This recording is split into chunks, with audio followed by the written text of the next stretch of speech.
Welcome to Heaping Spoonful, a twice-monthly conversation with restaurateurs, chefs, growers, and others who have helped generate the legends associated with the eateries across the Mid-South. The team at Benny Keith is proud to sponsor this adventure with the goal of preserving the stories that have helped cultivate an amazing food scene across the Mid-South. So kick back and enjoy a Heaping Spoonful. Greetings, everyone out there in podcast land, and welcome to Heaping Spoonful. I'm your host, Kelly Bass, and I really appreciate Benny Keith Foods giving me the chance to visit with many of the top chefs and restaurateurs across the Mid-South on these podcasts. I've been a foodie longer than that term has even been around, and for the better part of 30 years, I had the privilege of writing dining reviews for a couple of Little Rock newspapers and later some magazines. And long before the internet gave everyone a chance to be a food critic, there was no Yelp, there was no TripAdvisor. But I will say I've learned to love talking about food more than writing about it. Today, our guest is Daniel Bryant, owner of more restaurants in Arkansas and beyond than I'm going to mention in this intro. He's got a very interesting story and likely will bring a different perspective to Heaping Spoonful than any of the 30-plus guests who came before him. So welcome, Daniel. Hey, Kelly. Thanks for having me. Glad you're here. Okay, buddy, I'm going to put you on the spot right from the get-go. Name the restaurants that you own either outright or in partnership in the order you've either acquired or opened them. So you can do it, I know. You want me to do that from memory? Oh, yeah, I know you know it. Okay. Let's see. We started in 2002. First thing I got open was Ernie Biggs in Little Rock. Yep. Later on that year, opened up Ernie Biggs in Springfield. Then a couple of years later, we got the Fountain and the Flying Burrito opened. Right. Forgot about the Flying Burrito. Forgot about the Flying Burrito. Yep. Did that. Waited a couple more years. In 2007, some things got open. Let's see. I opened Ernie Biggs in Branson and Kansas City. Ooh. Then those opened within a few months of each other. Let's see. 2008, I think maybe we opened a Whole Hog in Springfield. 2009 was Big Whiskey's. And then once you get into the 2010s, they kind of cluster on me. Let's see. We got another Ernie Biggs opened in Wichita. After that, got a second Whole Hog opened in Springfield. And gosh, I'm going to forget something. And then somewhere along in there, we opened up, I bought into the Whole Hog in North Little Rock that we have now. Let's see. Gus's has got to come in there somewhere. Yeah, Gus's Little Rock would have been about 20, I don't know, how long's that thing been down there, 6 or 7 years? Yeah, that went where the Flying Burrito was. That's right. Yeah. But in the middle, talk about something you're going to remember, is after I closed the Flying Burrito, I opened Harry and Jorge's for about a week. Okay. But the Flying Burrito fellas thought that was a little too close. I remember to the old model. I disagreed. It was a sit-down Mexican restaurant versus sort of Flying Burrito and Moe's. Those things are kind of like Subway for Mexican food. Right. But anyway, they shared some ingredients, so we didn't do that.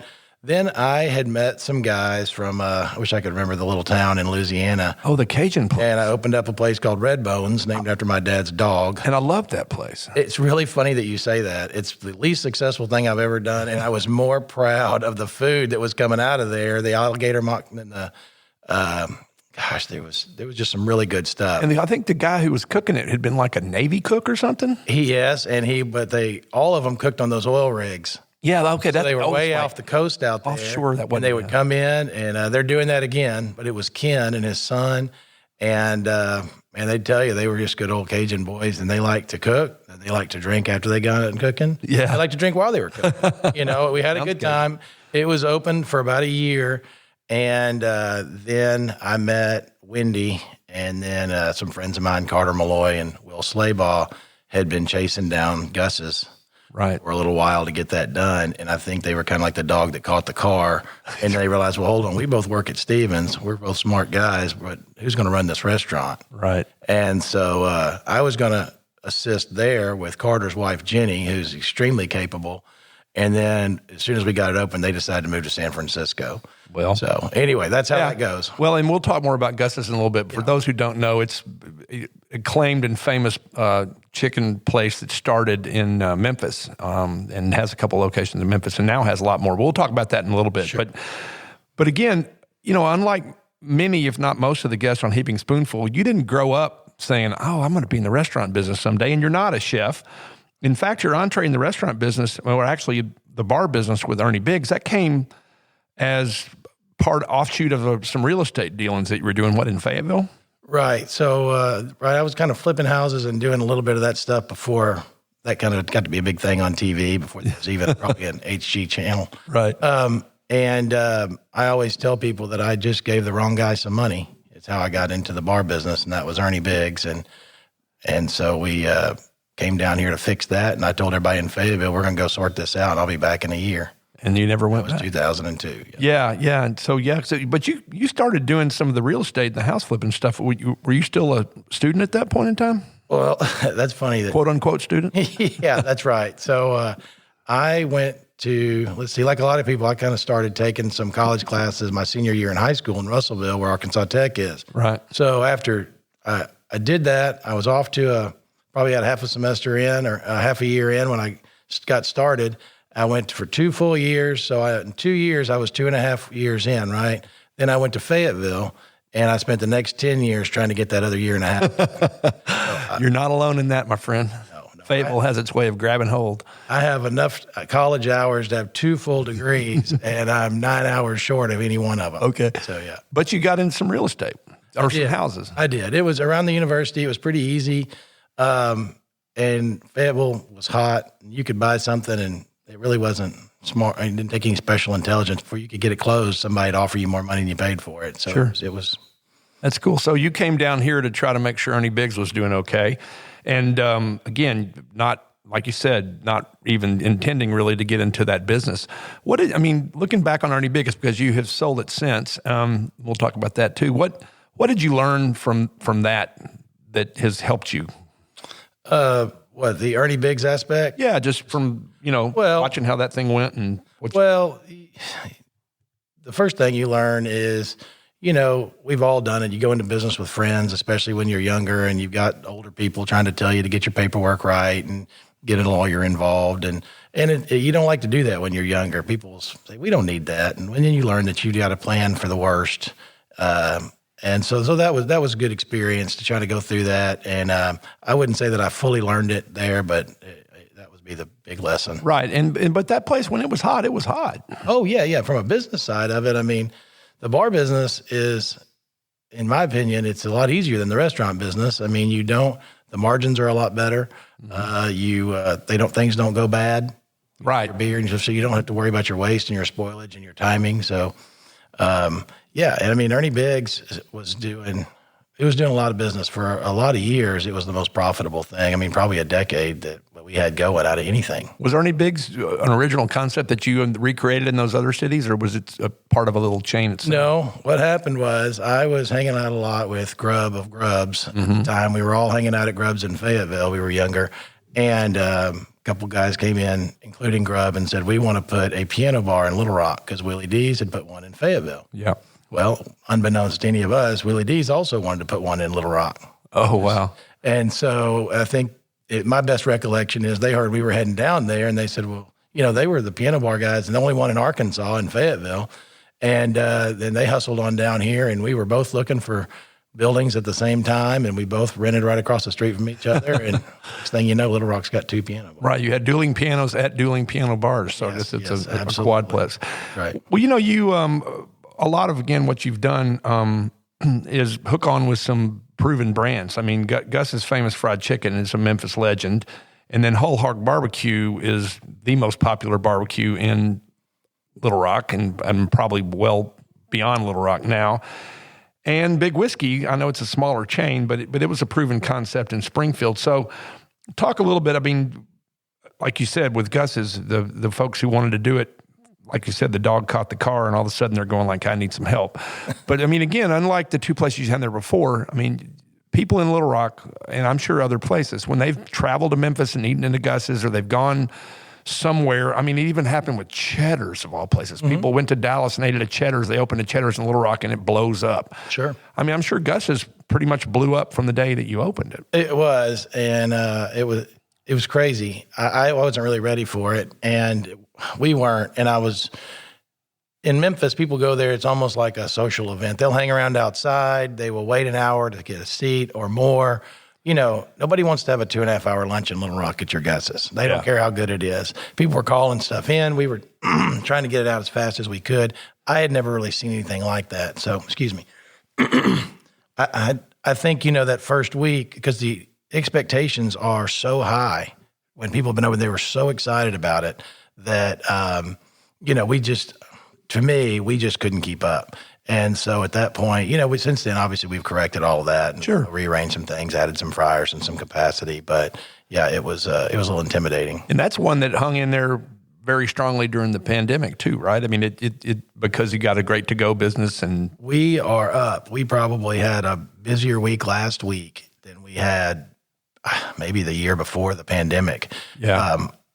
We just quickly transitioned over. It was pretty funny, Kelly, during the beginning of the pandemic when there was nobody downtown, and you work downtown, literally you wouldn't see a car in the River Market. People were pulling up out front of Gus's facing the wrong direction on President Clinton, and we would run chicken out. At that point, everybody was throwing the food. Everybody couldn't get within 10 feet of anybody, hand it to them on a long stick or something. Yeah, open the passenger window and toss it. That's it. But, we just converted over to go, and hopefully we'll hold on to that to-go business as the dining rooms. Sure, and I think a lot of folks in your position are counting on the same thing. And then again, Whole Hog is a legend in Little Rock, and it's very consistent. Some people will say it's not as good as here or there, but it does boom in business. And of course, I know you've got some strong partners in North Little Rock that know exactly what they're doing. Yeah, I always tell people that Rich Cosgrove and Nancy Green are the best operators I've been around. Rich will recalibrate he doesn't trust the thermometer on the smoker. Yeah.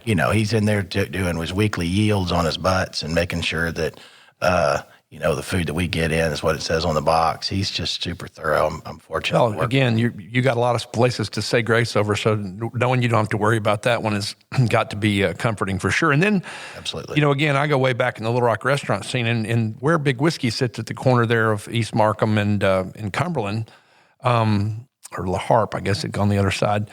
That was a place that was originally called, or not originally, but before Big Whiskey, was called New Cuisine Lounge, and it was fine dining, and you didn't even enter off of Markham, and it was intimidating to a lot of people. It's right down from the convention center and the biggest hotel, the Marriott in town, and I kept walking by there and going like, golly, this would be perfect for some place that people just felt comfortable. And then in comes Big Whiskey, and you look through the front door, which actually opens out onto the main street, and you see TVs, and you see a bar, and you figure, I can get a really good burger in here. I can watch a game. I can get a draft beer. I can get a bourbon. And that's what it's been. And I knew that's what it needed for people that were in. I mean, it gets plenty of locals, but a lot of people walking back that stretch, going back to their hotels, are going like, this looks like somewhere I could do. Yeah, well, Big Whiskey's is exactly what it's supposed to be.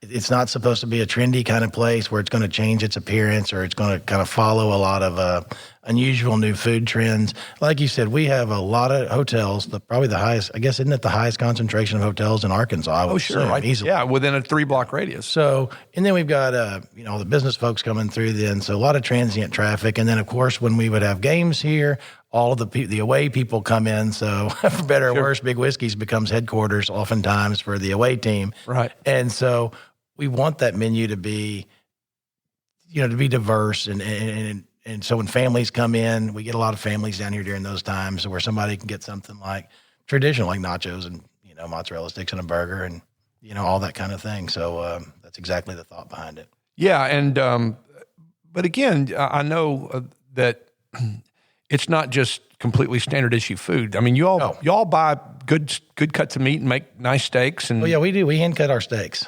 Yeah, which probably would surprise people who just look from the outside. Yeah, we buy the same meat that some of these other, I won't mention any names, but some of my neighbors that sell them for a lot more than we do. We get in the same cuts. I mean, we all, we talk to our food providers and purveyors. Yeah, and then the same thing. I mean, there's been a really strong focus the last, 6-8 years on craft cocktails, and you have and single barrel bourbons, and you all have a really nice selection of spirits there too. We do.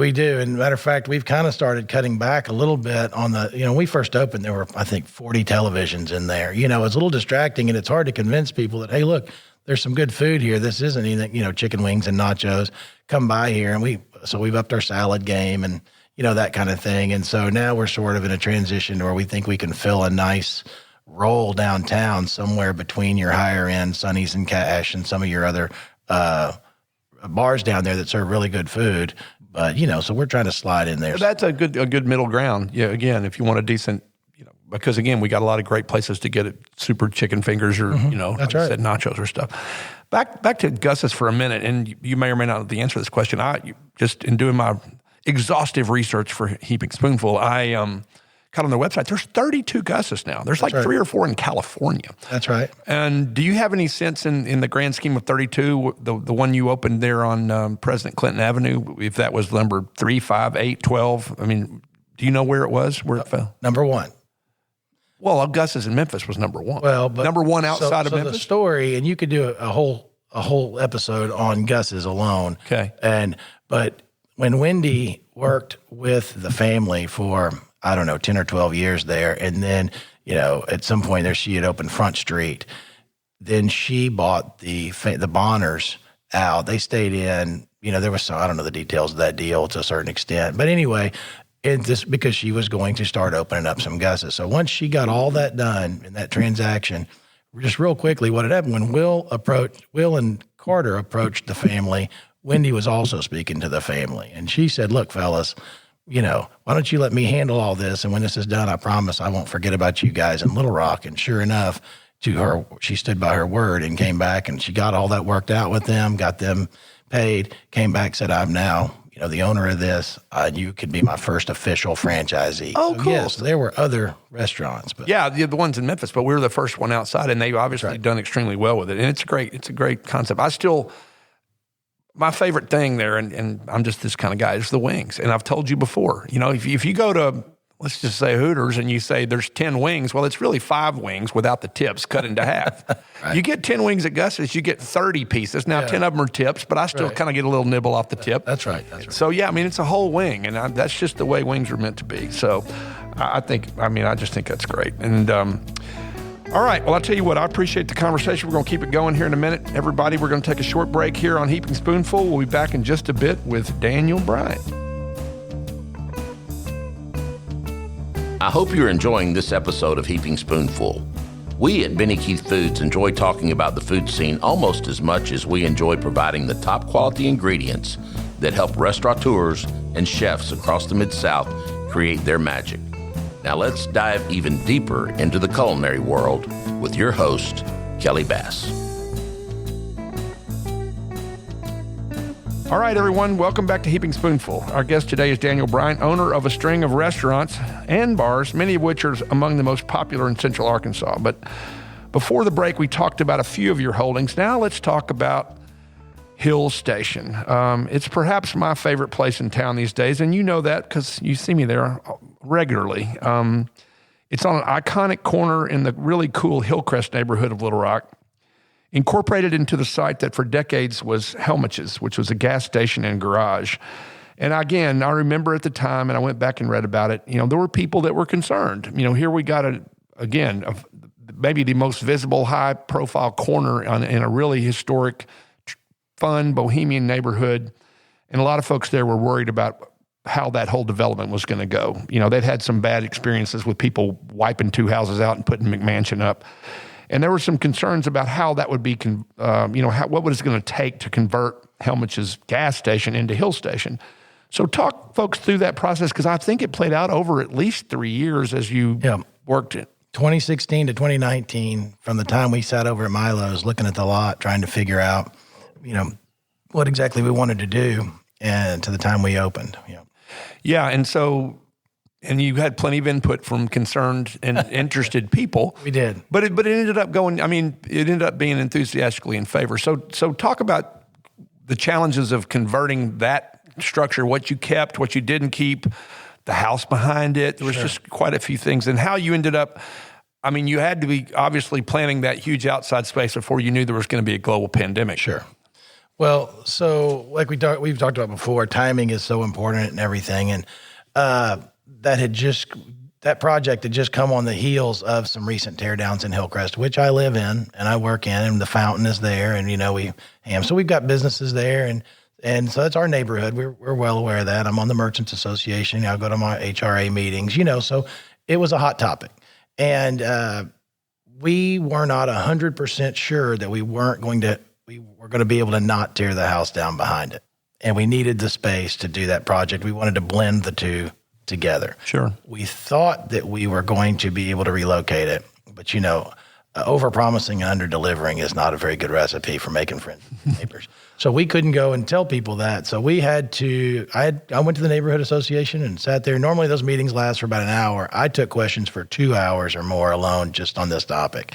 Normally there's 15 people at those things. I bet there was 100 plus there. Sure. A lot of interest.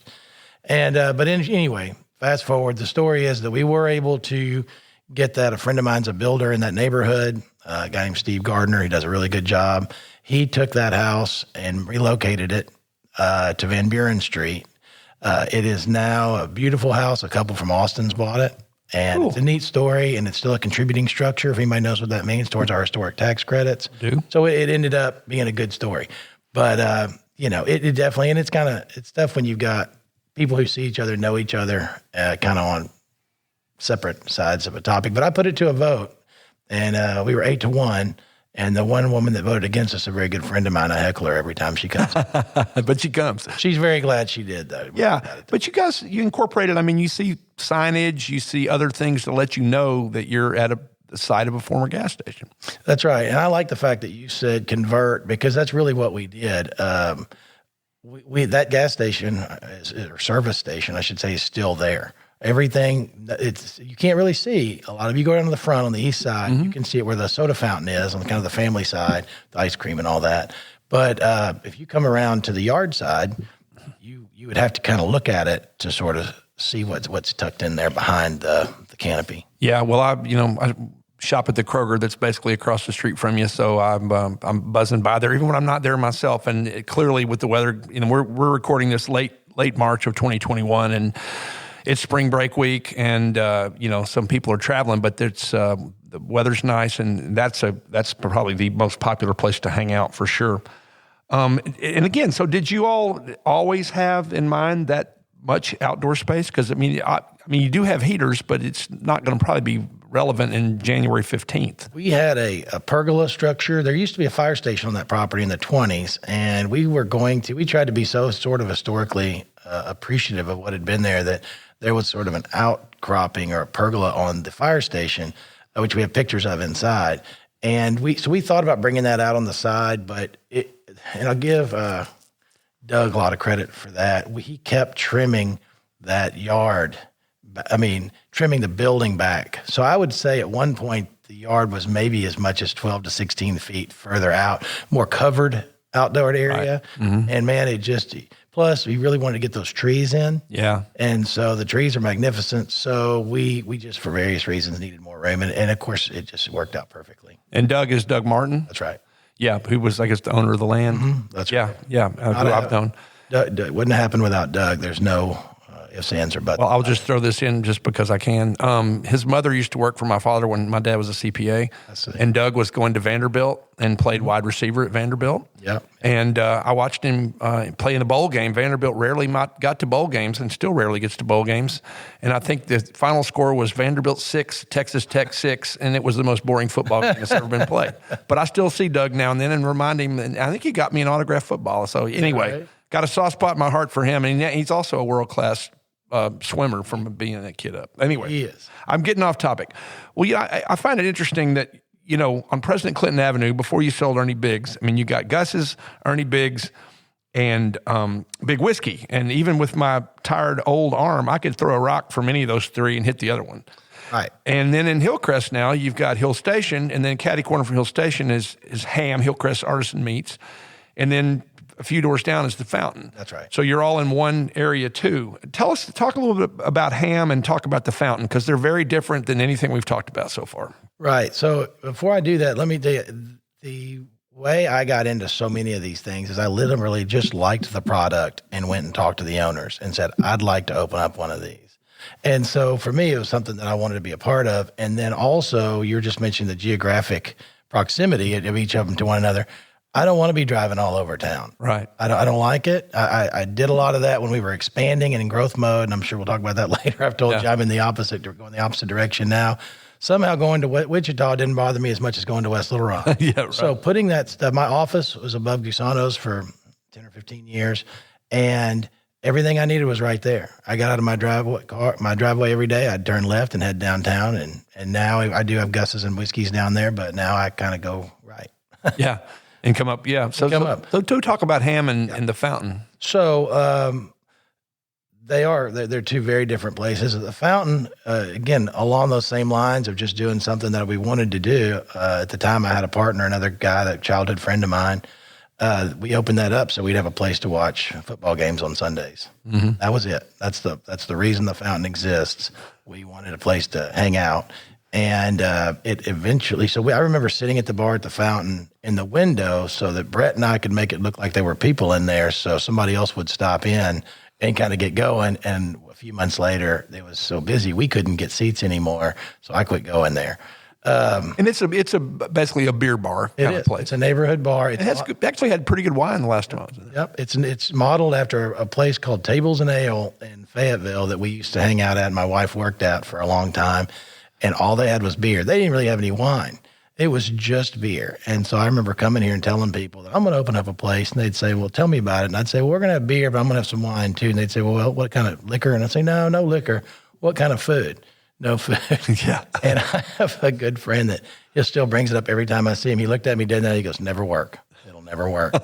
And, but anyway, so that's the Fountain. It's just a neighborhood bar for Hillcrest, you see, I've got my Whitewater hat on. Right down the hill. It's not Whitewater. It doesn't have live music, that kind of thing. Whitewater, but it's got a similar feel. Just it does. Neighborhood, fun place. Everybody's relaxed. And, that's right. Yeah, that's right. So, and then Ham, is a specialty meat shop. They make really good sandwiches. That is sort of where my knowledge, on that ends. There are really talented people in there that take food very seriously. They don't like me touching anything. And so I kind of stay out of their way, and it seems to work real well. Yeah, and they prepare their own meats. It's not like you just go buy it all. No. If you get a hamburger, and I'm sure you'll want to get into this, but that all the food from Hill Station that you eat went to Ham first. Right. Hill Station doesn't even have a walk-in cooler. Your food gets delivered to the back of Ham. That's the first thing I did when I bought Ham was install this walk-in cooler in the back. And that comes in and they process all that. There's no tubes of hamburger meat. They're taking that short rib and whatever their special recipe is, and they're grinding it down and all that to make burgers. Yeah, I know. And also, I think maybe curing some meats. And oh, yeah. Like a prosciutto, we've got the dry, we've got that stuff's all curing in the curing cabinets. Then they've got some special refrigerators in the back where they dry age ribeyes and that kind of thing. So they're really kind of expanding the purview as we've been able to get a hold and hire some really talented people that know about those sort of things. They say, well, we know how to do this. And, Kevin's stuffing the sausages and that's kind of his specialty. He makes the pate. And so anyway, it's really exciting and it's neat. And like you said, people that are real foodies like you appreciate it and it makes me look good. Well, I also think you need to, it may say it on the menu, but I think you need to continue to promote the fact that when you're eating a meat-based product at Hill Station, it's come from across the street. Right. Because some people might not understand that that's the flow. As you said, you don't even have a walk-in cooler at Hill Station. Yeah. And that's really good. So we talked about the fact that you're not a chef, and you didn't originally plan to be a restaurateur. But after this many years in the business, you've developed a good sense of what works and what doesn't work, and looking at a menu and thinking of what balance needs to be and what as you said, you went more salads at Big Whiskey because you knew there was a market for that. Can you talk about just sort of how you've developed that sense and how it plays out at like your newer place like Hill Station? Well, I don't think it's any one thing. I'm a big believer in balance.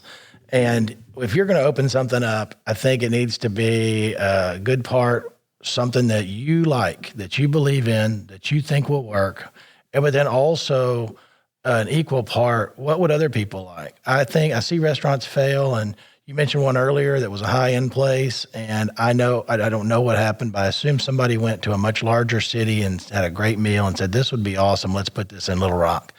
And the part of it that they thought it was cool was there, but, is Little Rock and is the River Market the right place to bring South Beach? Yeah. The market will tell you.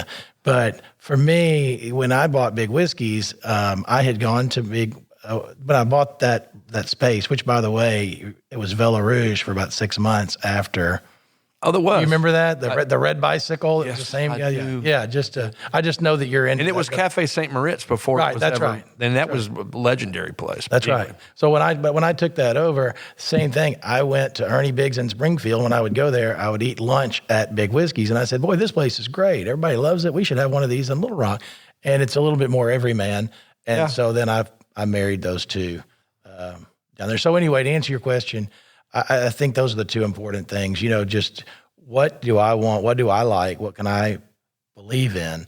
And authentically, and then also, does it make sense? Are other people going to want to have it? Well, I think probably every restaurant could benefit from not just having a chef run amok that just decides what everything. Somebody who's an everyman who's like, I've been to lots of restaurants, I've seen what works, what doesn't work, and let me tell you, from a consumer's point of view, you need to make sure you have another salad or something on here. So, I you may not give as much credence to that being part of your success formula as it probably is. And also, again, we were just talking, Big Whiskeys is nothing like the Fountain, which is nothing like Ham, which is, nothing like Whole Hog, which is nothing like Gus's. So you've got a very diverse portfolio of places.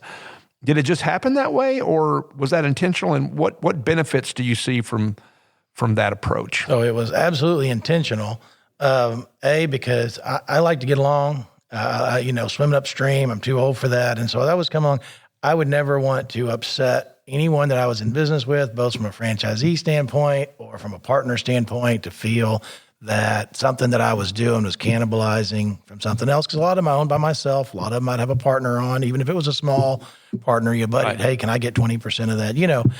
And so I definitely wanted to do things that were different. Plus, I have a bit of, professional ADD. I wanted to do something else. And again, it was like, well, that's cool. Let's go try that. Now, at this age, looking back, I'm not sure. It's been a lot of fun how smart it was, because instead of having one operational meeting with your managers that can go out then and fix all that for your dozen restaurants, you got to have 6 meetings, because there's 6 very different concepts. So yeah, that's true. But again, it kind of also gives you protection when there's something like a pandemic. Not every one of your places is going to be hit as hard, because Gus's can still chunk a bunch of chicken out of the door. Or when, something else becomes hot. And, like you said, you don't want to compete against yourself if you don't have to.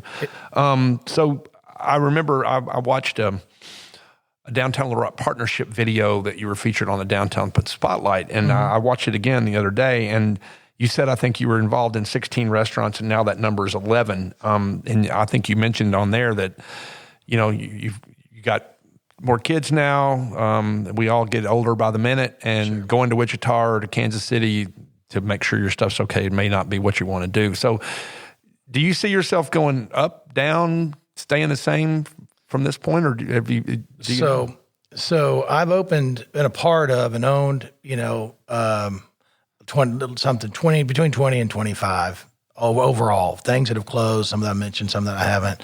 But at the peak, like I said, I think there were 16 or 17 of them operating, and I have closed them. It's worked out as things, the further away from me, that's where I started. Closed Wichita, Kansas City, Branson, Springfield. And I've got those whole hogs in Springfield, but that's with another childhood friend of mine. And so I'm interested in kind of probably getting out of those. I would like to focus on Gus's. I've got a pretty good sized territory that they've been kind enough to allow me to take. And I'm sure they have some expectations of me. So at this point, now that Hill Station's open, I think I'm going to try to get a few of those open. So just in cities that are not Little Rock. Yeah, absolutely. Yeah. I've got one in Fort Worth, opened a few years ago. We opened one in Deep Ellum last year in Dallas, and right in the middle of the pandemic, which was, again, an interesting deal. Yeah, so I'd like to maybe get another one open in Texas, get a sturdy foundation, and then kind of go. Well, again, with Gus's, it's got brand equity. People know about it, and once you've done one of them right, it's a lot easier to do a second one right than to try to do some other different concepts. So we talked earlier that your first move into the bar business came from relationships you'd built with real estate partners, and you sometimes call yourself a real estate guy. So outside the bar restaurant business, what other projects do you have going on? I know of a couple, that are both one in Hillcrest and one across in the Capitol. What are one's renovating a shopping center, small shopping area? Right. So we just got done redoing, the old John Green Exxon across from the north side of the Capitol. Yeah. And I'm going to office there for a little while. Kind of as we see, I think it'd make a great daytime breakfast spot, lunch spot, but I'm not going to do that right now. Again, I've got to say no to something. Sure. Settle in. And like I said, I'd like to focus on Gus's. So I'm going to camp out there for a little while, and then we're adding on to the back of the fountain. Yeah, I've seen that from the Hillcrest, from the Kroger parking lot. That's right. Yeah. Right. And then right down the street from that, the old, what we call the Houseworks building. Sure. That's right in the Leo's parking lot. Everything's getting a facelift is not appropriate. It went down, I would say, maybe not to the studs everywhere, but new electrical, new HVAC, new plumbing. It's a 91-year-old building, and it hadn't had any upgrades on that. Yeah. No. And so when Houseworks moved out, they were 3/4 of the place, and then England Volkers relocated down to the old gallery spot next to Ham. Mm-hmm. It's a little bit of jostling. Anyway, it opened it up, and so Jeremy with River City has been very patient. He's going to get a little extra space out of this, and it'll just be a retail center. Yeah, that's right. And so we've got O'Day Interiors going in, Marianne O'Day, and then Bloom Salon's already open, Maggie, and Dandelion is a plant and home store, and then Woof. So it's nice to get more smaller businesses for the neighborhood, which is what I want. Well, then that's great, and it's in a huge traffic area in a really cool neighborhood. So as a guy who said he got in the business by accident, what are 3 or 4 pieces of advice you could offer someone who might be considering getting into this business on purpose? Well, since that wasn't my route, first of all, I'd be pretty hesitant to do that. But what I would tell anybody before they do anything is, what does success look like for you? If you are someone who wants to work with food every day, and you are you've got a hospitality degree, and you want to be in the service industry, and you're trying to work your way up into the hotel business or something like that, that's going to be very different than somebody like me who enjoys, site selection and bringing the project up out of the ground and design, and that's what's more fascinating to me, and that's what I did with Gus's for about 3 years in there. So that's where I would start with people. What does success look like? Or if you just want to own your own place, work toward that. I like to work. I don't go to the lake. I don't play golf. I don't have any hobbies. Kind of sad now that I say it, but I just enjoy working. I mean, when was the last time you went to Hill Station and didn't see me there? Almost never. Yeah. And so it's easy for me to say, but hard work is really where it all starts and stops with me. Just stay after it. Sure. Cool.